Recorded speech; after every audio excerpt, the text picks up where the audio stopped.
Meron. Yep. Look, hi. Alis ng 7:45. Traffic pa yun. Kaya nga eh. Hindi, baka may ano. Hi guys, pupunta kami ngayon sa... Iba-voice over ko na lang. Mag-isapper. Ikaw yung bibidyohan ko.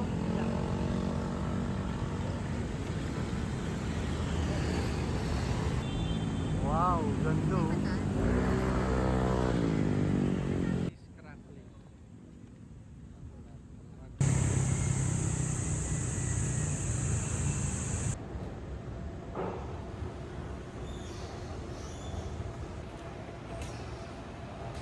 Ganda, shush.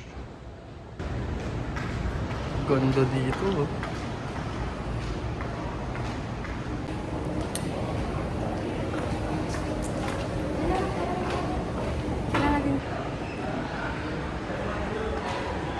Grabe.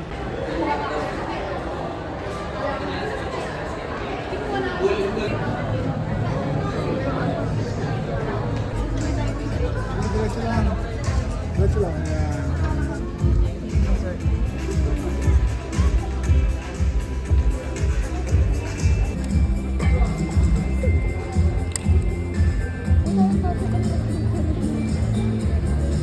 Gusto mo mag-picture sa car? Ayoko nito. Bate.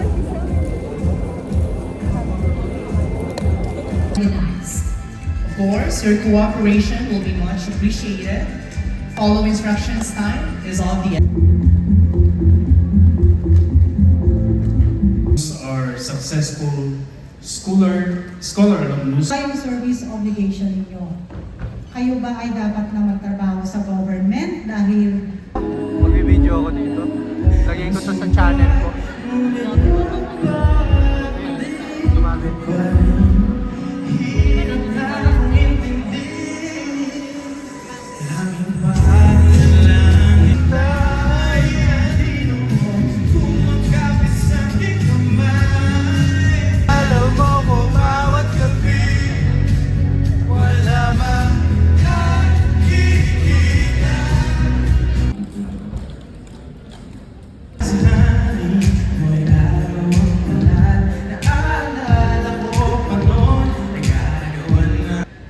Tatandaan niyo ito ha.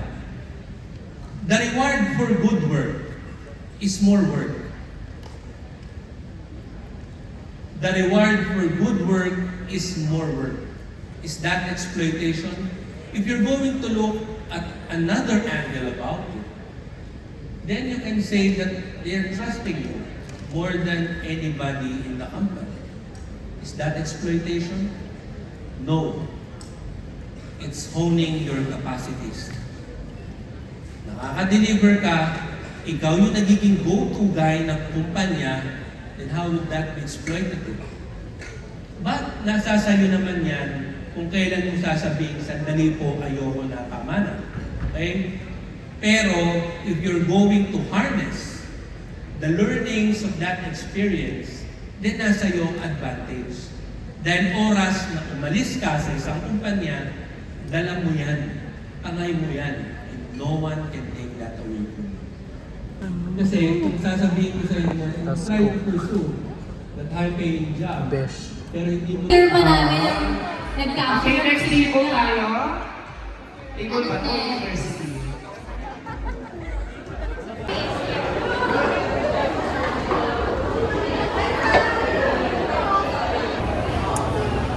Yan na guys.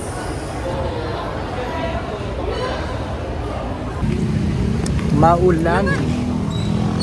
Maulan. Maulan guys. Pagapayong ko.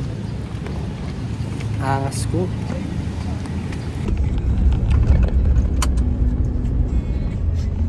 Meron pa? Wala na. Baka nasasanay na ako.